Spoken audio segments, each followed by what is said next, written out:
Assalamualaikum warahmatullahi wabarakatuh. Kembali lagi dengan SMK Gama Cendekia punya cerita.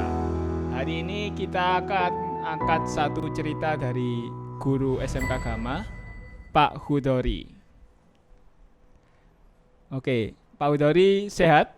Alhamdulillah sehat. Oke, Pak Hudori, Ya, hari ini kita akan angkat satu cerita dari Pak Hudori. Kita angkat dari mulai SD-nya dulu, Pak. waduh. Iya, siap. Pak Hudori SD di sekolah mana ya, Pak?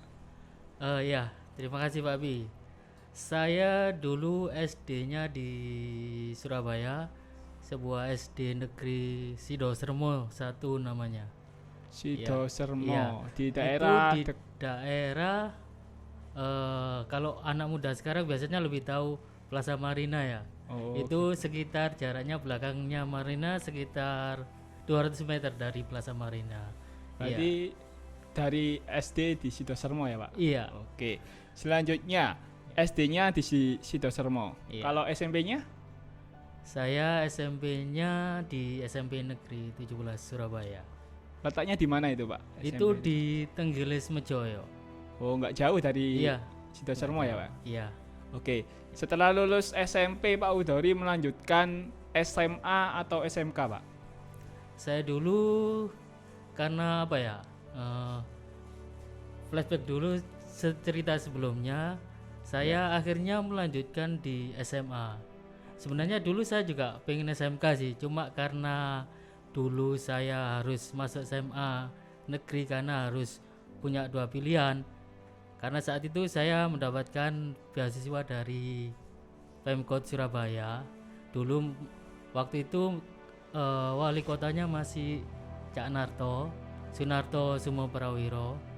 Jadi Cak Narto ini dulu punya program untuk membiayai anak-anak yang punya ini kemampuan ranking 1 sampai 3, di mana anaknya tidak punya apa istilahnya kemampuan orang tuanya di bawah istilahnya MBR.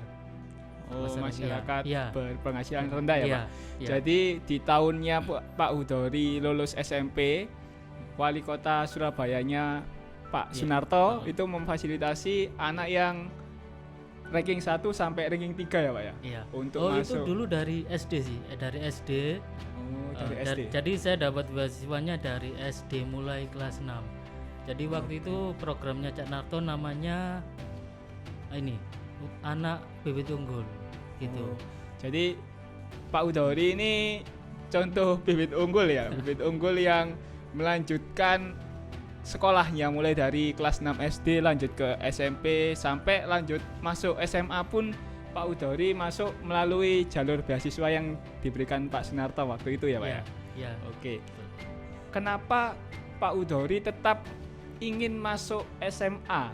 Kok nggak SMK aja, Pak? Ya, itu karena dari program beasiswanya mewajibkan untuk melanjutkan di SMA. Jadi supaya jenjang nanti melanjutkannya ke perguruan tinggi negeri jadi mudah gitu. Oh, kalau zaman dulu, zamannya Pak Hudori, pemerintah masih berpikir kalau kuliah itu lebih baik melanjutkannya ke SMA terlebih dahulu gitu ya, Iya. Pak ya. Oke, setelah lulus SMA, Pak.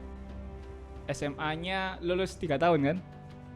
Ya 3 tahun lah Pak. Oke, tetap melanjutkan tren beasiswanya atau gimana? Ya, ini karena waktu itu saya masih idealis dan waktu itu saya memilih jurusan yang berat untuk melanjutkannya.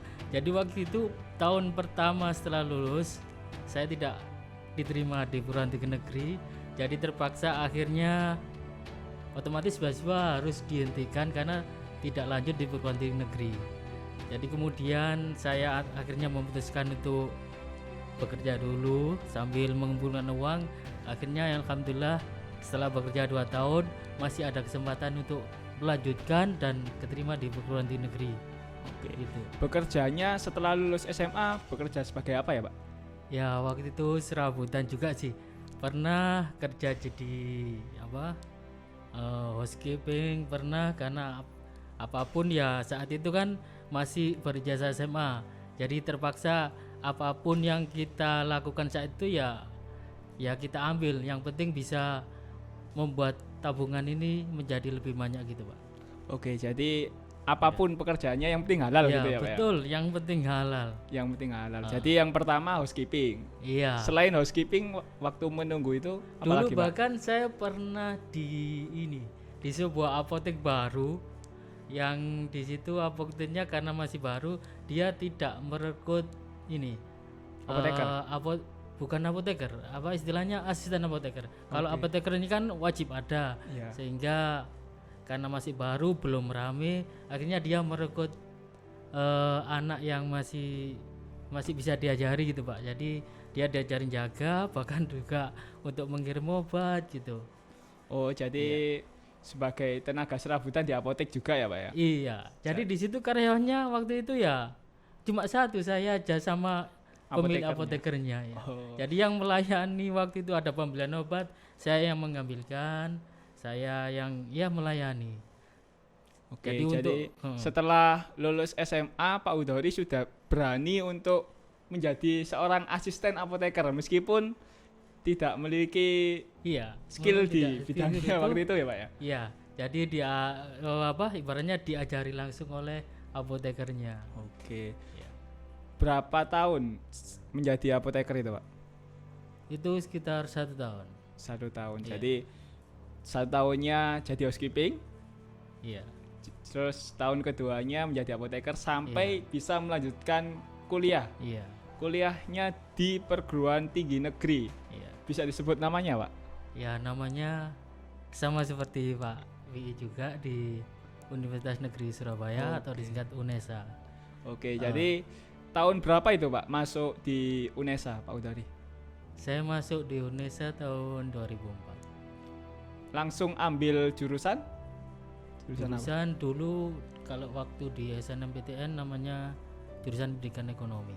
Oh, Iya, lewat jalur SNMPTN juga? iya, Berarti meskipun Pak Udori berhenti 2 tahun menunggu sambil menabung iya, ya, iya betul. tapi Pak Udori tetap melanjutkan tren beasiswanya untuk masuk di perguruan tinggi negeri. Iya, karena kalau kita mengambil di luar SNMPTN otomatis biayanya kan beda, jadi lebih mahal.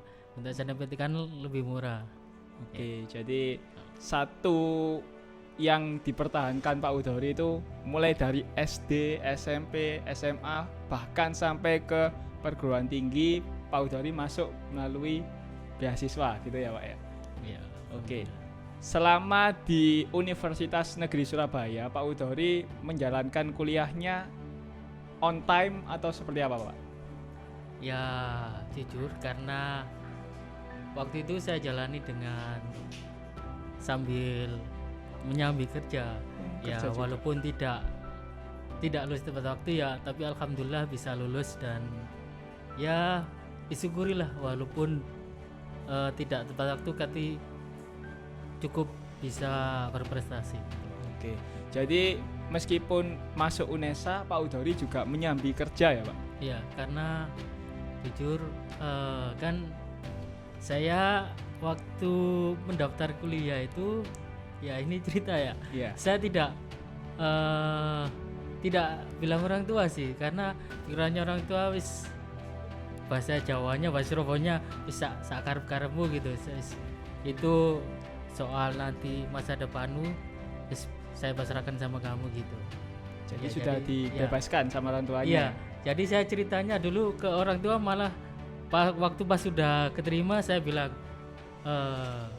Bu atau Mak, saya mau kuliah diterima di UNESA gitu.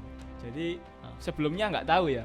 Sebelumnya Sebelum enggak ya nggak ngerti pikirannya orang tua, kan dari keluarga yang kurang mampu, setelah lulus SMA ya biasanya kerja gitu. Jadi Ah. untuk anak-anak atau siswa-siswi yang masih merasa minder karena keluarganya merasa kurang, Ya betul. ini satu cerita dari Pak Udori mungkin bisa membangkitkan semangat kalian untuk melanjutkan sekolah sampai lulus, bahkan sampai ke perguruan tinggi gitu ya Pak ya. Iya, betul. Jadi nggak ada batasan karena kita merasa kurang mampu, kita nggak bisa melanjutkan sekolah atau pendidikan, kita bisa melanjutkan sekolah atau pendidikan sampai tinggi dengan semangat kita sendiri, seperti itu ya Pak ya. Betul. Meskipun dananya kurang, pasti ada jalan gitu Iya, ya Pak ya. betul. Waktu itu saya juga nekat sih, nggak kepikiran nanti gimana biayanya, yang penting saya daftar, nanti soal apa pembayarannya gimana, saya nekat aja waktu itu, Pak. Pasrah gitu. Tapi Pak. iya pasrah, tapi ya alhamdulillah kalau niat kita karena memang menuntut ilmu, minta Allah sama Tuhan itu nanti ditunjukkan jalannya. Oke, jadi sampai kuliah nih. Selama kuliah, cerita apa yang paling berkesan menurut Pak Udodi selama kuliah? Satu Kalau aja. kuliah yang paling berkesan apa ya? Gak ada yang berkesan terlalu spesifik sih Pak. Ya saya jalani apa ya? Saya ibaratnya saya ini mahasiswa pulang Kupu-kupu. kerja, pulang kupu-kupu lah. Oh, kuliah pulang kerja. pulang. Biasanya kan kupu-kupu istilahnya. Iya, Tapi Pak kupu- Udodi kupu- kuliah pulang kerja. Iya, Oke, jadi ada tambahannya ya kalau Pak Udodi. Kuliah pulang kerja. Waktu Iya. itu sambil kerja kan pasti kita harus bisa bagi waktu Pak Udodi. Nah, betul. kalau di UNESA yang saya tahu itu kan kuliahnya pagi sampai sore. Iya, Nah, betul. Pak Udori Iya. bisa lanjut kerja itu gimana Pak caranya? Ya, emang betul sih yang Pak Wi bilang. Apalagi sebagai mahasiswa PTN yang jalur reguler ya, otomatis kalau kita tidak bisa mengatur ini antara kuliah dan kerja, otomatis semuanya bisa hancur. Tapi ya waktu itu ya alhamdulillah dari kerja bisa ibaratnya bisa rolling, bisa tuker kerja. Apa misalkan kita masuk pagi, Iya. nanti kita bisa tukar ke teman yang masuk malam gitu, jadi kita bisa masuk malam dan teman kita masuk pagi. Oh, jadi disesuaikan dengan teman Iya, yang iya, ada di tempat kerja iya, ya Pak ya. iya. Jadi mungkin ada beberapa siswa atau penonton yang sambil kuliah atau sambil sekolah tapi tetap kerja. Mungkin ada cerita dari Pak Udori untuk mempertahankan kerja dan sekolah itu tipsnya apa Pak? Ya apa ya, tipnya saya kira ya disiplin dan komunikasi sama Teman. dosen, ya sama dosen dan sama teman kerja itu Pak. Oke, jadi Ada ini sih pengalaman karena kita tidak komunikasi sama dosen, akhirnya ya terjadi miss. Kan sebagai dosen kan sebuah PTN nggak mau tahu dosennya. Saya pernah karena saya tidak mengikuti beliau waktu itu kan, karena beliau pengajar baru di pas master baru, akhirnya beliau mengginikan saya, kamu pilih salah satu, kerja atau kuliah gitu. Gitu. biasanya kalau di sekolah juga seperti itu Pak. Iya. Ada beberapa guru yang bilang ke siswanya, kamu itu kerja untuk apa? Siswanya bilang, saya kerja uangnya untuk bayar sekolah gitu kan. Terus gurunya bilang, kamu pilih kerja atau pilih sekolah? Kan beda-beda siswa juga beda jawaban seperti itu. Iya. Nah, menurut Pak Udori, jika Pak Udori menjadi siswa yang ditanyai guru seperti itu, Pak Udori jawab seperti apa Pak? Ya, kalau di usia sekolah emang seharusnya kan kita emang kewajiban kita adalah sekolah. Beda dengan kalau kita di usia mahasiswa ya. Di usia mahasiswa kan sudah masuk usia pekerja, bukan usia sudah dewasa lah, bukan usia di bawah 17 ini tahun. 17 tahun. Ya, kalau usia di bawah 17 kan masih dikatakan anak-anak. Jadi kewajiban untuk kerja itu belum dikenakan kepada mereka. Jadi kepada siswa yang mungkin sama gurunya masih beralasan kerja, saya kira kurang tepat juga ya. Karena kewajiban siswa itu adalah masih belajar, bukan untuk kerja.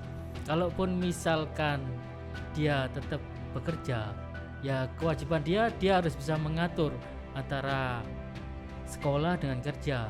Tetap yang diutamakan adalah sekolahnya dia.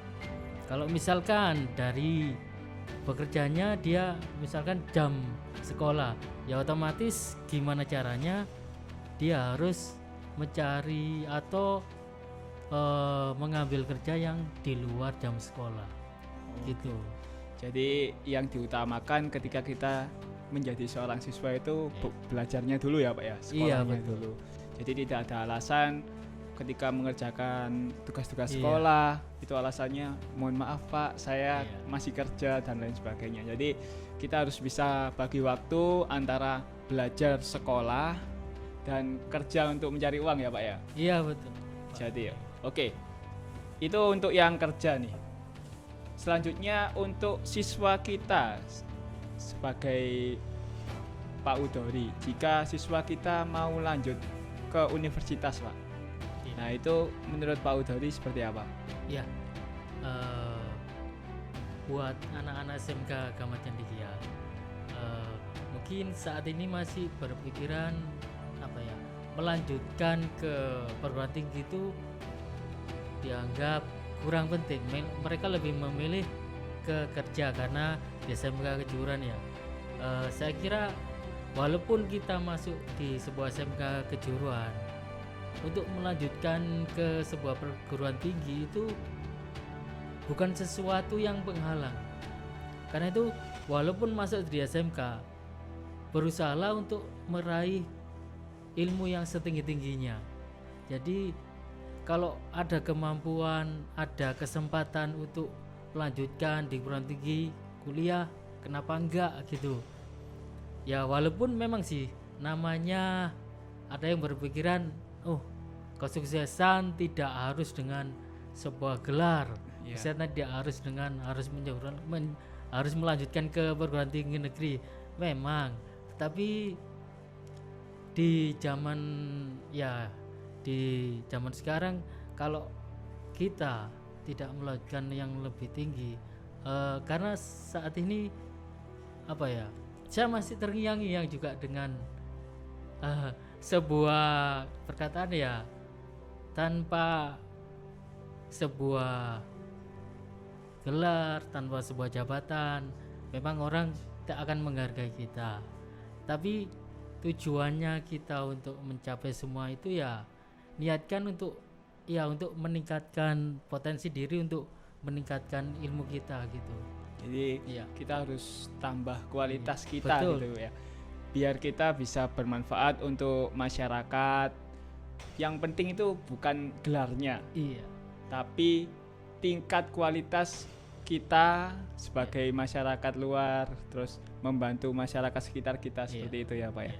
Oke, jadi itu cerita singkat dari Pak Hudori, salah satu guru di SMK Gamat Cendekia. Semoga cerita singkat ini bisa bermanfaat untuk siswa khususnya, untuk umumnya semua masyarakat Indonesia, karena dimulai dari SD sampai perguruan tinggi Pak Hudori